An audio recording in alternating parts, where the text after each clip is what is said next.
Mekanisme difusi pasif merupakan salah satu cara obat termasuk antibiotik dapat menembus membran sel bakteri untuk mencapai target kerjanya. Difusi pasif adalah proses di mana pergerakan molekul obat dari konsentrasi tinggi ke konsentrasi rendah tanpa memerlukan energi dari sel, sehingga terjadi secara alami mengikuti prinsip keseimbangan konsentrasi.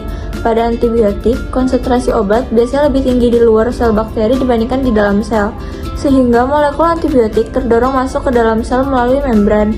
Struktur membran sel bakteri sebagian besar tersusun dari lapisan fosfolipid yang bersifat selektif. Lapisan ini memungkinkan molekul kecil dan bersifat lipofilik untuk melewati membran dengan mudah. Oleh karena itu, antibiotik yang memiliki ukuran kecil dan larut dalam lemak dapat berdifusi lebih cepat dan efektif. Sebaliknya, antibiotik yang terlalu besar atau bersifat hidrofilik akan lebih susah menembus membran sel secara difusi pasif dan biasanya membutuhkan mekanisme lain, seperti saluran protein atau transport aktif. Setelah berhasil menembus membran melalui difusi pasif, antibiotik dapat mencapai target di dalam sel, misalnya menghambat pembentukan protein, mengganggu metabolisme, atau merusak komponen vital pada sel bakteri.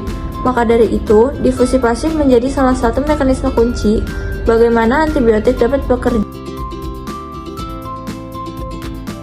Aktivitas suatu obat itu sangat dipengaruhi oleh sifat fisiokimianya, terutama pada ukuran molekul dan juga kelarutannya di dalam air atau lemak.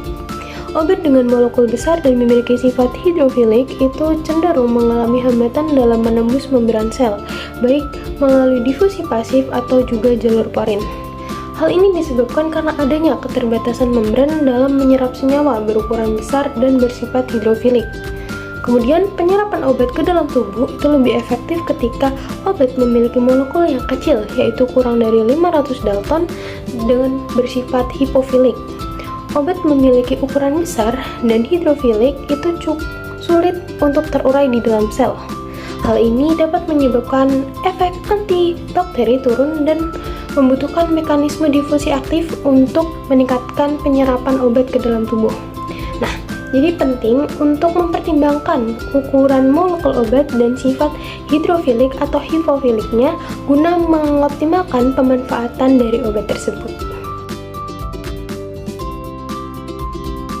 Saat kambing sakit karena infeksi bakteri dan diberikan obat melalui suntikan intravena, hal tersebut tidak selalu bekerja dengan baik karena efektivitas dari obat tersebut tetap dipengaruhi oleh kadar pH dalam jaringan.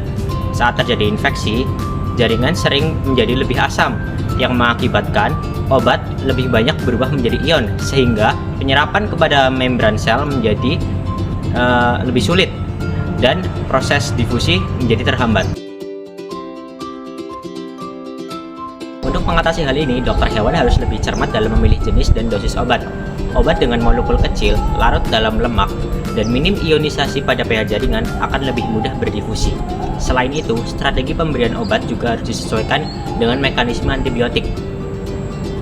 Ada obat yang perlu dijaga konsentrasinya tetap stabil dalam waktu yang lama, ada juga obat yang perlu diberikan dalam dosis tinggi agar lebih efektif. Jika aliran darah ke jaringan terhambat karena adanya infeksi, dokter hewan mungkin perlu memberikan dosis awal yang lebih tinggi maupun mengubah jadwal pemberian obat. Strategi ini dilakukan agar obat dapat mencapai target jaringan secara optimal, infeksi dapat lebih cepat teratasi, dan kambing dapat pulih dengan baik.